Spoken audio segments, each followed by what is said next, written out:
Collagen ಅಂಶ ಇದೆಯಲ್ಲ, ಅದು ನೈಸರ್ಗಿಕವಾಗಿ ನಮ್ಮ ದೇಹದಲ್ಲಿ ಇರುವಂತಹ ಒಂದು ಪ್ರೋಟೀನ್ ಭರಿತವಾದ ಅಂಶ. ಅದು ಸರಿಯಾದ ಪ್ರಮಾಣದಲ್ಲಿ ಇದ್ದರೆ ನಮ್ಮ ಚರ್ಮಕ್ಕೆ, ಕೂದಲಿಗೆ ಹೊಳಪು ಕೊಟ್ಟು ಚಿಕ್ಕ ವಯಸ್ಸಿನವರಂತೆ ಕಾಣೋದಕ್ಕೆ ಸಹಾಯ ಮಾಡುತ್ತೆ. ಮತ್ತು ನಾವು ಅದನ್ನು ನಮ್ಮ ಚರ್ಮದಲ್ಲಿ ಕಾಪಾಡೋದಕ್ಕೋಸ್ಕರ ಜೀವನ ಶೈಲಿ, ಆಹಾರ ಶೈಲಿ ಜೊತೆಗೆ ಈ ಥರ ಒಂದು ಮನೆ ಮದ್ದುಗಳನ್ನು ಮಾಡಿ ನಾವು ಕೊಲಾಜನ್ ಅಂಶವನ್ನು ಕಾಪಾಡ್ಕೋಬಹುದು. ಕೊಲಾಜನ್ ಅಂಶ ಕಾಪಾಡೋದಕ್ಕೆ ಅತ್ಯಂತ ಒಳ್ಳೆಯ ಮನೆ ಮದ್ದು ಅಂತ ಹೇಳಿದ್ರೆ ಈ ಬೀಟ್ರೂಟ್.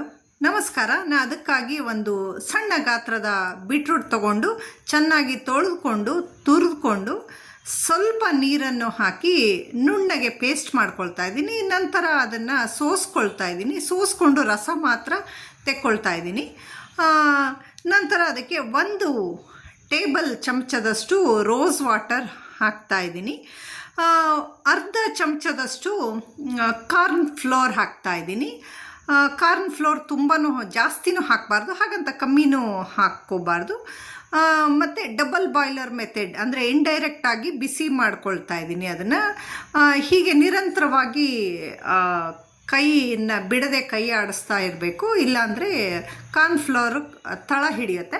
ಸೊ ನಂತರ ಹೀಗೆ ನಿಧಾನಕ್ಕೆ ಗಟ್ಟಿ ಆಗ್ತಾ ಬರುತ್ತೆ. ಲೋ ಫ್ಲೇಮಲ್ಲಿ ಮಾಡ್ಕೋಬೇಕು. ಇದನ್ನು ನಿಧಾನಕ್ಕೆ ಗಟ್ಟಿಯಾದ ನಂತರ ಸ್ಟವ್ವಿಂದ ಕೆಳಗೆ ಇಳಿಸ್ಕೊಂಡು ಈ ಕ್ರೀಮಿ ಕನ್ಸಿಸ್ಟೆನ್ಸಿ ನೋಡ್ಕೋಬೇಕು. ಇಷ್ಟಿದ್ರೆ ಸಾಕು. ಅದಕ್ಕೆ ವಿಟಮಿನ್ ಇ ಆಯಿಲ್ ಇರುವ ಕ್ಯಾಪ್ಸೂಲ್ನ ಬಿಸಿ ಇರುವಾಗಲೇ ಹಾಕ್ಕೊಳ್ಬೇಕು. ನಂತರ ಇದನ್ನು ಚೆನ್ನಾಗಿ ಮಿಕ್ಸ್ ಮಾಡಿ ತಣ್ಣಗಾಗೋದಕ್ಕೆ ಬಿಟ್ಬಿಟ್ಟು ಒಂದು ಗಾಜಿನ ಬಾಟಲಲ್ಲಿ ಹಾಕಿ ಫ್ರಿಜ್ಜಲ್ಲಿ ಇಟ್ಕೋಬೇಕು. ಇದಕ್ಕೆ ಯಾವುದೇ ಪ್ರಿಸರ್ವೇಟಿವ್ಸ್ ಹಾಕದೇ ಇರೋದ್ರಿಂದ ಇದನ್ನು ಸ್ವಲ್ಪ ಪ್ರಮಾಣದಲ್ಲಿ ಮಾಡಿಕೊಂಡು ಉಪಯೋಗಿಸ್ಬೇಕು.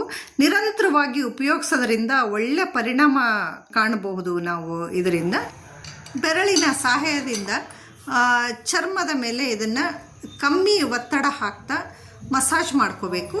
ಇಡೀ ರಾತ್ರಿ ಕೂಡ ಚರ್ಮದ ಮೇಲೆ ಇದನ್ನು ಹಚ್ಕೊಂಡು ಇದ್ದು ಬೆಚ್ಚಗಿನ ನೀರಲ್ಲಿ ತೊಳೆದು ತೆಗಿಬಹುದು.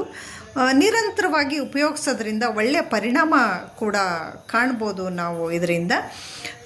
Thank you for watching. ಮತ್ತೊಂದು ವಿಡಿಯೋ ಜೊತೆ ಮತ್ತೆ ಸಿಗ್ತೀನಿ. ಬಾಯ್.